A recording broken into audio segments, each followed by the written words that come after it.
Hello and welcome back to Worldview Connections. This is Philosophy of Religion, part 14. We ended off the last few videos talking about the problem of evil and a driving question that could God still be God and not be all knowing, powerful, loving, all good? Different forms of theism.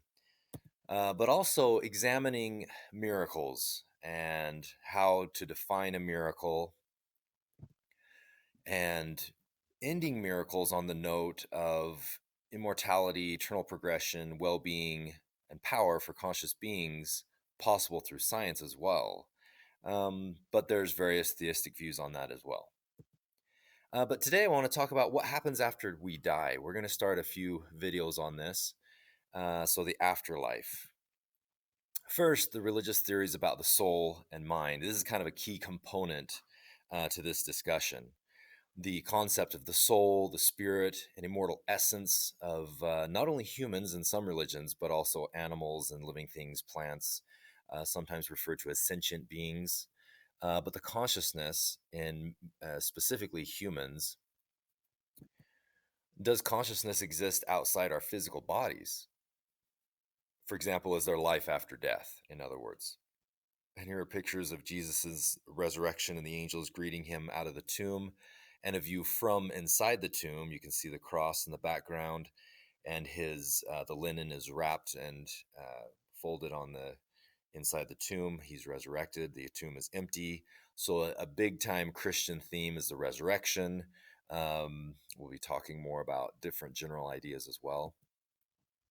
But the main core belief is the duality of body and soul, the immortal soul, the spirit, mind, consciousness. Um, let's get into the main religious ideas about the afterlife, the ideas and worldviews of life after death from major religions and others, and other worldviews.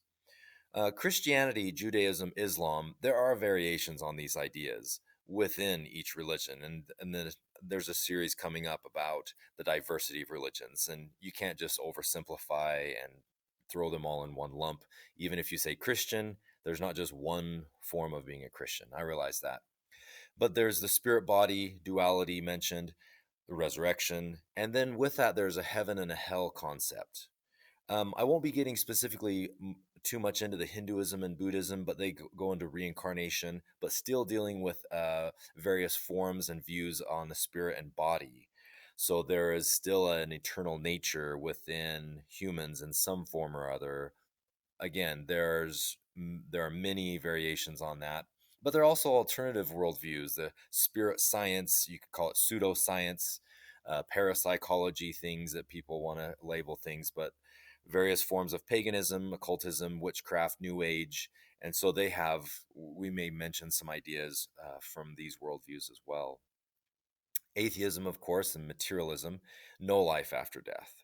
In fact, let's start with this quote here. Bertrand Russell put forth a general scientific argument against the afterlife as follows. Persons are part of the everyday world with which science is concerned, and the conditions which determine their existence are discoverable. We know that the brain is not immortal, and that the organized energy of a living body becomes, as it were, demobilized at death, and therefore not available for collective action. All the evidence goes to show that what we regard as our mental life is bound up with the brain structure and organized bodily energy. Therefore, it is rational to suppose that mental life ceases when bodily life ceases. The argument is only one of probability, but it is as strong as those upon which most scientific conclusions are based. Unquote. Now, I want to end the video with this comment, though. J.M.E. McTaggart argues that people have no scientific proof that the mind is dependent on the body in this particular way. As William Leonard Rowe, aka the friendly atheist, as I referred to a few videos back, he notes the fact that the mind depends on the functions of the body while one is alive is not necessarily proof that the mind will cease functioning after death, just as a person trapped in a room while depending on the windows to see the outside world might continue to see even after the room ceases to exist. So please stay with us. We're going to go into this, different worldviews about the afterlife. And thank you for joining us on this series about the afterlife. And there are different views on this. So please leave us a comment about what you think. What do you think the afterlife will be like? Thank you for listening and watching, and please share.